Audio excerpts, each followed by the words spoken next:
প্রভৃতির যারা হয় তারা ভক্ত প্রভৃতির হয়। অদ্বৈত প্রভৃতির যারা ঈশ্বরের অবতার তারা। তাহলে অদ্বৈত ভাব যাদের মনে থাকবে তারা হবে ঈশ্বরের ভক্ত। তাহলে আমরা ভক্তের মধ্যে কাকে দেখতে পাই? অদ্বৈতকে দেখতে পাই। অদ্বৈত হলো ভক্তের ভক্ত, শ্রেষ্ঠ ভক্ত, সেই হলো অদ্বৈত অবতার রূপে। নিত্যানন্দর প্রভৃতি যারা ঈশ্বরের প্রকাশ তারা। যারা নিত্যানন্দ পরিবারে বাস করে তারা ঈশ্বরের প্রকৃতি অবতার। গদাধর প্রভৃতির যারা ঈশ্বরের শক্তি তারা।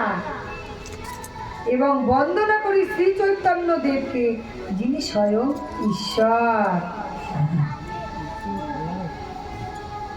জয় রাধে।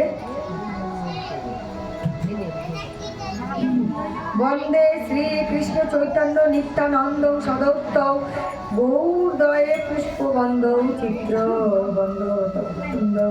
অর্থাৎ গৌর দেশে একই কালে আবির্ভূত হয়েছেন শ্রী চৈতন্য নিত্যানন্দ। উদয়গিরিতে একই কালে উদিত সূর্যচন্দ্রের মতোই আশ্চর্য এদের আবির্ভাব।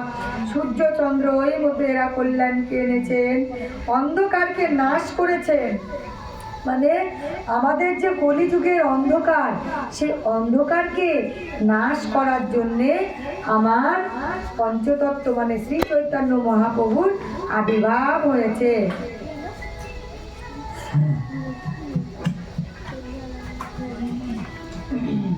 তৎপশ্য তদুভা যা আত্মতাজ পুরুষৈতি স্বয়ং বিভত। অর্থাৎ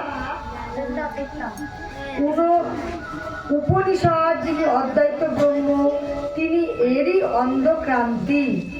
যোগ শাস্ত্রে যিনি অন্তত্বগ্রামী আত্মা তিনি এরই আংশিক বিভূতি। এমনকি সরৈষময় ভগবান যিনি তিনিও এরই স্বরূপ। সুতরাং কৃষ্ণরূপ চৈতন্য থেকে পরম তত্ত্ব আর কিছু নেই। আমাদের এই কলিযুগে কৃষ্ণ তত্ত্ব ছাড়া আর কিছু নেই। ওই জন্য মায়েরা সবাই বলছে গুরু বন্দনা,